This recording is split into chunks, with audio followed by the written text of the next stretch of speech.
My name's Conway. I'm a musician. I'm an amateur researcher here. My job is as a systems administrator in the Office for Research at Victoria University. I play in a few musical groups and also as a solo performer. In our band, the Drongo and the Crow, we sing old Australian colonial and traditional songs. Most of the songs are from the standard list and they're great, but we're starting to find more material from beyond the normal sources.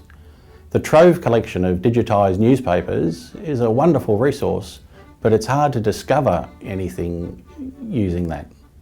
Well, the Verrills collection has both some old books that are very hard to come by, but also a rich vein of newsletters and other publications of the folk music societies of the 1950s, 60s and 70s.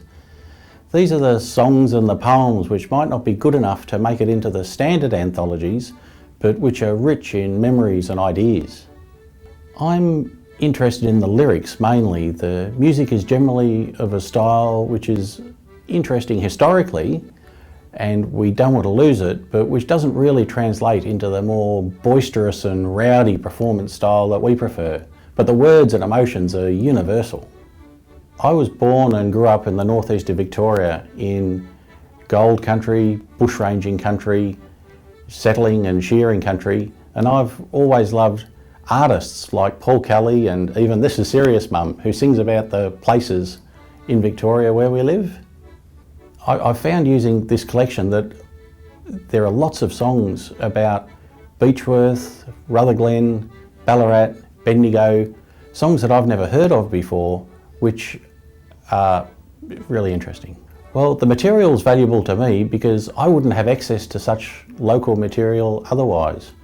I'm starting to hear some wonderful stories about Victoria which I've never heard before, and I'm interested in writing songs about them myself. People like Captain Moonlight in Mount Egerton, who is near Ballarat, Jack Power, the bushranger who was working around Beechworth, even the soldiers who marched from Melbourne to the Eureka Uprising. There's so many stories in there that I'd love to learn more about.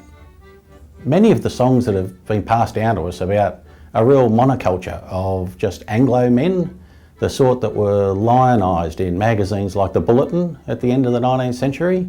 That's changing a little bit, but there's not a lot of good material regarding other social groups.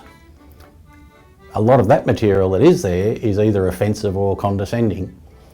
But this material, I came across a song called Big Poll the Grog Seller, which is about a strong, independent woman with a feisty disdain for authority.